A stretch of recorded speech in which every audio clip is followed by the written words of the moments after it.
Oy mga inday, dako man kuno og kita yung mga magic lasap nga nagbilangkad mga inday. Halos umabot man daw ng 100,000 yung kita nun mga inday. Nasuko-suko pa ngayon sila kasi daw pinagkakawat daw ng mga content creator din yung picture daw niya.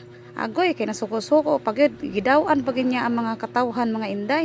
Tinuod baka nino nga dako kayo ang nakita niya ato yang video. Paldo-paldo man si Magic Lasap ni ring dapita mga inday. Ngayon sa man, desisyon. Ana pud ta, agoy Ginoo ko. Mukaon lang ko diri mga inday. Oy, ang aking ulam ngayon, pitso na inihaw lang to mga inday tapos may sabaw ako. Itong sabaw ko pork nilaga kahapon pa to mga inday. Ininit ko lang para magkaulam ako ngayon. May sabaw ako dito na mahigop-higop mga inday. Habang nagkain-kain ako dito mga inday ba, nahunaan ako tong Magic Lasap nga dako kay kinita daw niya nasuko-suko pag taon siya nga gikawat ang iyang picture mga inday. Agoy intaw naman malasap.